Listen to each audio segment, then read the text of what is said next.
The industry of online retail is a mammoth one. Therefore, it should come as no surprise that people are continuously questioning the future of e-commerce. It is anticipated that global sales through e-commerce will reach $5.7 trillion in 2022, demonstrating that firms should consider e-commerce as an increasingly attractive option. That is a significant deal, and the good news is that this pattern is by no means a recent development. The field of electronic commerce is likewise one that is always developing.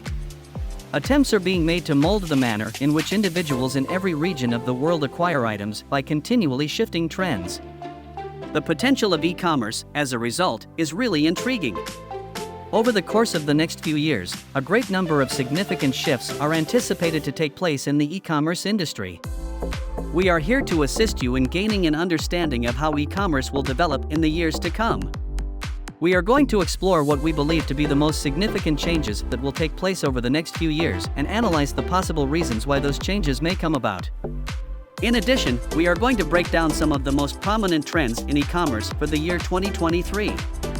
Let's get right into it because there is a lot of ground to cover. Over the course of the past few years, there have been developments in a variety of aspects of e-commerce marketing, one of which is the addition of additional channels to the mix. For instance, corporations are now able to advertise on social media platforms and also participate in online commerce, thanks to the introduction of shopping tools on Instagram and TikTok. Additionally, live shopping has started to gain popularity all around the world as a natural extension of social commerce. The market for live commerce in China is anticipated to grow to reach $4.92 billion in the year 2023. A recent survey found that 20% of consumers in the United States have participated in some form of live commerce. E-commerce businesses are also investigating linked television advertising as a potential new channel. Specifically, this entails placing advertisements on streaming services and devices such as Roku, Hulu, and YouTube TV. The athletic shoe manufacturer Hoka took use of this marketing tactic, and as a result, the company saw a 68% increase in the number of people who visited their website after their TV advertisement campaign. The next generation of online retail is here. In addition, China has now surpassed the United States of America and Europe in every conceivable metric. A detailed illustration of how people will shop around the world in the not-too-distant future may be found in the data, demographics, and forecasts. The future of e-commerce will be reshaped by three trends: mobile, social, and logistical breakthroughs. These trends will outline the path forward. Although the idea of entering Asia's booming markets is rapidly becoming a reality, applying these trends to your business is not so much about entering those markets as it is about applying these trends to your business. As of 2019, the sum total of B2C e-commerce sales around the globe was $3.5 trillion. A significant percentage of it was produced in the Asia-Pacific region. eMarketer's forecasts anticipate that more than 70% of the world's e-commerce will be created in APAC by the year 2020. This is due to the region's above-average compounded growth rate. If we narrow our attention to China, we can see that the country's online retail has developed at an astounding rate, overtaking e-commerce everywhere else in the world. Prior to these past 5 years, the worth of China's e-commerce market was estimated to be $285 billion. It is currently estimated to be $1.13 trillion, and it is anticipated that by the year 2020, it will have increased to $1.62 trillion. If we use the value of $285 billion in 2013 as our starting point, this represents a growth of 468% in less than a decade. In comparison, the market in North America is expected to reach $506 billion in 2018 and $615 billion in 2020, and the market in Europe is expected to reach $364 billion in 2018 and $429 billion in 2020.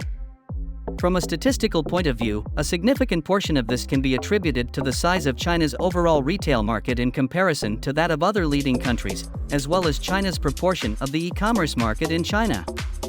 Add to this the fact that Amazon has reached 80% market penetration in the United States while Alibaba stands at about 50%, and you have the makings of a recipe for sustained exponential growth in the years to come. However, mere size is only one factor to consider when analyzing the bigger picture. Between the years 2006 and 2017, the e-commerce market in China had an extraordinary rate of growth. The majority of analysts attribute this expansion to the following three factors. 1. Rapid urbanization. 2. The emergence of middle class and affluent classes. 3. Increases in production and consumption that are increasing at an exponential rate. Because of this convergence, there are now over 772 million people using the internet and 533 million people shopping online in the United States. Large-scale socioeconomic developments should not be ignored, as one would expect. However, the multi-tiered ranking system that the Chinese government uses for the country's now 160 cities that have populations of over 1 million people holds the key to understanding the demographics that are driving growth throughout China. Online and mobile commerce is thriving in the nation's Tier 1 cities, which are representative of the most developed sections of the country. Spending on mobile, WeChat, and Alibaba is becoming increasingly popular in Tier 2 cities and lower. People aged 13 and over make up 83% of the online population in top-tier cities, which results in a total of 183 million people shopping online. There are already online shoppers who make up 89% of those users. Even though only 257 million people live in high-tier cities, lower-tier cities have a total online consumer base that is larger than high-tier cities' 160 million people who use online services but have not yet shopped online. Consumers in cities with lower incomes are outspending those in places with higher incomes, which reveals another key growth route. The adoption rate of e-commerce is nearly at its peak in top-tier cities. As a consequence of this, the focus is placed on refining the understanding of consumer behavior through the use of data in order to enhance the frequency of shopping and the average order value of existing customers. For instance, in Tier 1 cities, international vendors provide 40% of healthcare goods, 36% of luxury goods, and 20% of fashion goods. As a result of the formalization of import procedures and the value-added tax (VAT) on cross-border products, Chinese consumers are more likely to purchase products from international vendors that are difficult to obtain locally rather than trying to find better prices on goods that are available domestically. The meteoric rise of online shopping in every part of the world has provided Chinese customers with significantly improved access to goods made in other countries. 20% of internet consumers in China purchase goods from businesses located outside of China. Because of the value-added tax (VAT) that is levied on imported goods, it will likely be difficult for e-commerce businesses that are hoping to break into the Chinese market to match the prices of goods that are already available in the domestic market. Instead, the focus should be placed on the scarcity of the products that are being offered by these businesses. What lessons can Western companies take away from all of this to help them capitalize and get ready for the future? In cities of a lower tier, the focus is on boosting adoption by combining online entertainment and shopping experiences into a single set of applications that are mostly accessible using mobile devices.